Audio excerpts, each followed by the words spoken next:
हा हा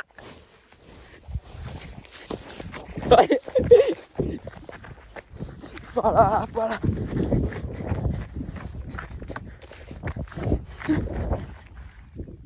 plan successful झाला. विक्की कसं वाटतं तुला बघ? हो मला ते एकदम भारी वाटतंय, पण म्हणजे याच्यात मध असली पाहिजे. जर मध नसली तर मी पण थोडा नाराज व्यक्त करू शकतो.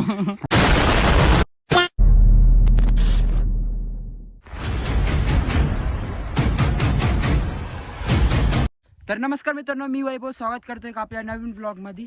तर मित्रांनो आता विक्की मी आम्ही फिरत आलो बरोबर, आणि इथं आल्यानंतर आम्हाला काय भेटले ते तुम्हाला विक्की सांगेल. तर मित्रांनो आम्हाला अचानक मध्ये भेटलेलं आहे देशी मधमक्खी. तर बघू शकता जवळ आहे वैभव, जवळ इकडे. आमचे नशीब खूप चांगले असं वाटतं आम्हाला, नाही का? तर मित्रांनो हे बघा किती मोठं आहे बघा. तर मित्रांनो बघा, आज आम्ही खूप खुश आहे. मी आता मस्त गोड तोंड करून टाकू मस्त पैकी. कारण की आम्ही दोघंच इकडं, आणि बघू आता कसं काढायचं ते, नाही का? तर मी एक आयडिया लावली आहे. आता उडी आहे ना ती अशी करून टाकली तर मी हळूहळू त्या दिशेला वळत चाललोय. तर वैभव सुरुवात करून टाकू का? 2 मिनिटं मला थोडासा इकडं जाऊ दे, नाही का? एक झाडाची फांदी घेऊ दे, म्हणजे माशा आल्यानंतर त्यांना उचकायला ही सेफ्टी आपली. बघू शकता आमच्या आजूबाजूला कोणी डायरेक्ट डोंगरावरती येईल. एवढंच अंतर आहे आमच्यात. चल रे. तर वैभव माझं असं म्हणणं होतं की एक कोयता घेऊन यावे, असं नाही का? पटकन तोडून लवकर आपण माशांपासून दूर घ्यावे. अरे पण कोयता आणायला तिकडे खाली जावं लागेल. तर फांदी घे, फांदीने पूर्ण माशा साईडला कर, आणि डायरेक्ट ती ज्या फांदीवरती असेल ती तोडून डायरेक्ट खाली जाऊ आपण. अरे वैभव तसं नाही रे वैभव, ते काय होतं डायरेक्ट तोडता डायरेक्ट तोंडावर धावतात ते. उडी अजून पॅक कर ना, तोंड पॅक करून घे ना. बघतो ट्राय मारून, जर नाही झालं तर आपण कोयता घेऊन. ठीक आहे, जसं तू बोलशील तसं.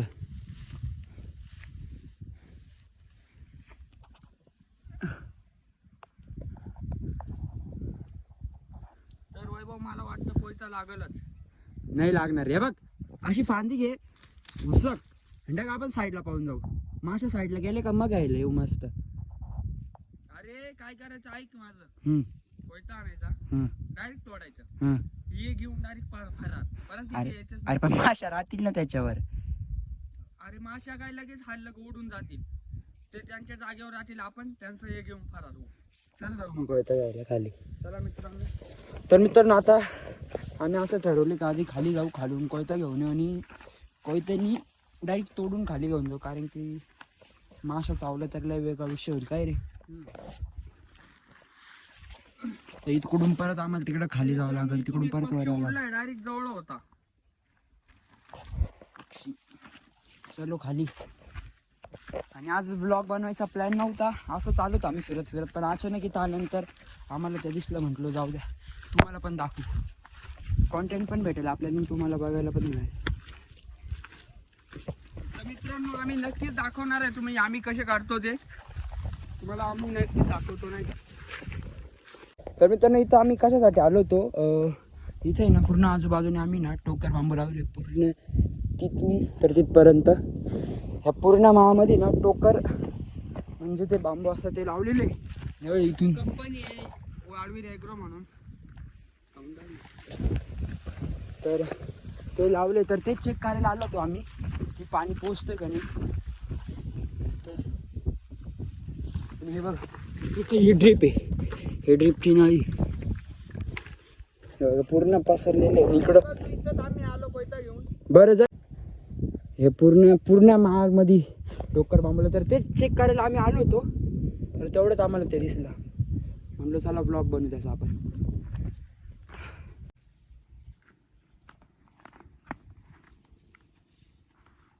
आणि आता आपण डायरेक्ट भेटू तो आल्यानंतर, कारण की फोनमध्ये चार्जिंग कमी, आपल्या फोनमध्ये काय मग चार्जिंग कमी असते, कारण की आयफोन आणि आयफोनच्या बॅटरीचा काय विषय तर तुम्हाला माहितीच असेल. डायरेक्ट भेटू आपण तो आल्यानंतर. तर मित्रांनो तो येऊपर्यंत ना मी तुम्हाला बांबूचे झाडं दाखवते. हे बघा, हे बांबूचे झाड आहे.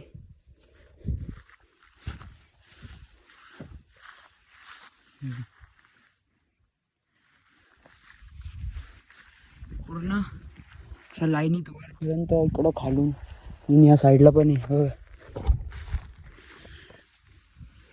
इथून पूर्ण ह्या लाईनीत आणि त्यांना पाणी देण्यासाठी जी ड्रीप पसरवलेली होती ती पण पूर्ण साईडला आली, कारण की इथून गाई बी येतं ना, ते चालताना पूर्ण ड्रीप साईडला काढून दिली. तिथून तर पूर्ण तिथपर्यंत पूर्ण जाग्यात बांबूचे झाडं लावलेली आणि इथं तर किती मोठे झाले झाडं.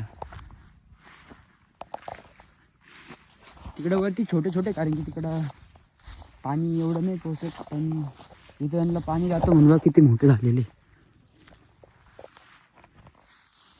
आणि आता व्यक्ती पण कोयता घेऊन आलाय. चला जाऊ वरती, नाही का आपण आता.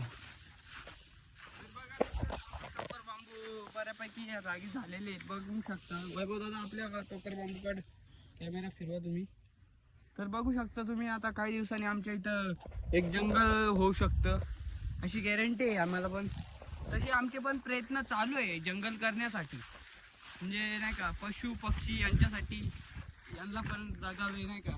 काही लोक असे दोष असतात का ते पशु पक्ष्यांना मारतात, त्याच्यामुळे मग ते त्यांना राहण्यासाठी आमचं प्रयत्न चालू आहे जंगल व्हावं म्हणतो. प्रयत्न सक्सेसफुल होताना पण दिसतं आम्हाला. तर वैभव मला इथं बऱ्यापैकी प्रयत्न सक्सेसफुल दिसू लागले. हा ना. काय वाटतं तुला? हो मग मोठे झाडे झालेली. एका वर्षानंतर तुला इथं फिरूची नाही वाटलं असं होईल, मला असं वाटतंय वैभव. मला पण असं वाटते. सध्या म्हणजे की वाटू लागले नाही का, हम्म. असा डिफरंट वाटू लागलाय की लय त्यांच्यावर लय डिफरंट झालाय नाही का. इथं आम्ही केलं पण आहे प्रयत्न, इथं आमचे सक्सेस झालेले आहेत, तर पुढं पण आम्ही करू शकतो. तर आमचे प्रयत्न चालूच राहतील मित्रांनो. तुम्ही पण बघाल, आम्ही पण तुम्हाला दाखवू आम्ही किती प्रयत्न करतो ते, बरोबर का. हा मग काय बरोबर. मग पण इकडे आल्याचा एक तर फायदा झाला आपला आहे ना, हो की आपल्याला मध भेटलं. मध देसी. आणि मित्रांनो हे मध शोधायला म्हणजे गेलं ना लवकर सापडत नाही, पण आज आमचे नशीब चांगले होते म्हणून आम्हाला भेटलं काय रे. तर मित्रांनो बघू शकता आता आपण जे तर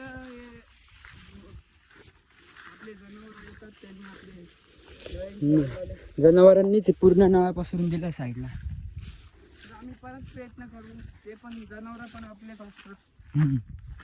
म्हणून त्यांना काय बोलू नाही शकत. 2 मिनिट मी खाली जातो नाही का, मला खाली जाऊ दे.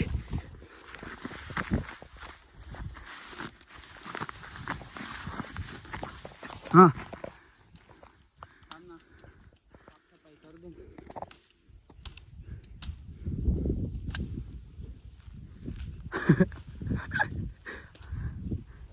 मित्रांनो लईच आगाऊ वाटतं मला. म्हणून मी खाली निघून आलो. इथं बघ हा टोकर किती मोठा झालाय. हो आजच मला दिसलं मित्रांनो.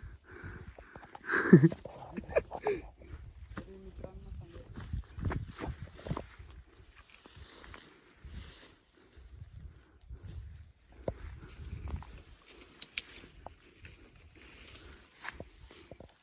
Safety first.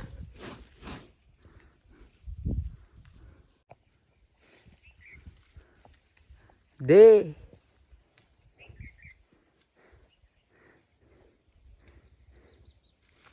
हा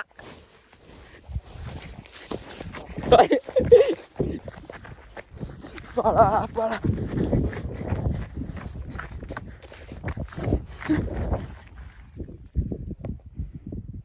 कुठे गेला हे इकडे. Plan successful.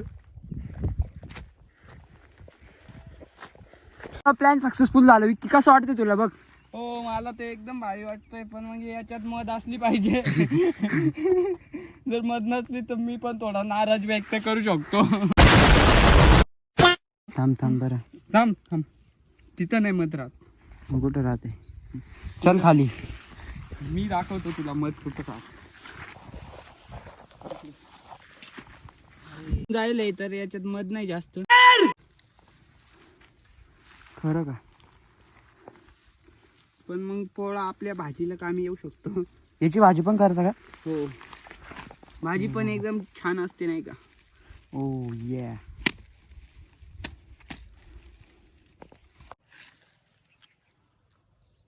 थोडं गोड लागेल, निवाळून जाईल रे.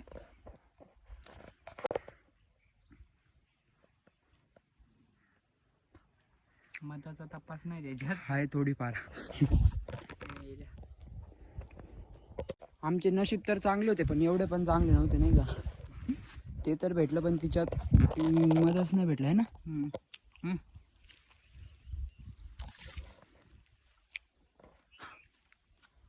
याला ना मित्रांनो एक पदार्थ असतो आईस्क्रीम सारखा, त्याला मेरोन म्हणून असा शब्द आहे. नारळ बाजारा हे बघितलं आहे मेरोन. तर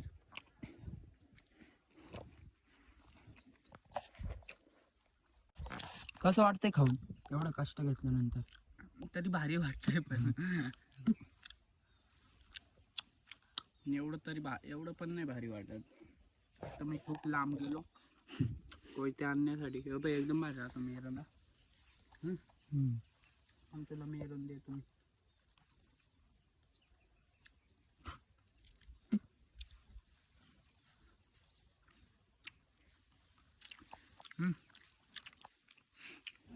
मतभेद सगळं खाऊन झालेलं आहे. आणि जे बाकीचं उरलंय तो विक्की भाई त्याची भाजी करणार आहे.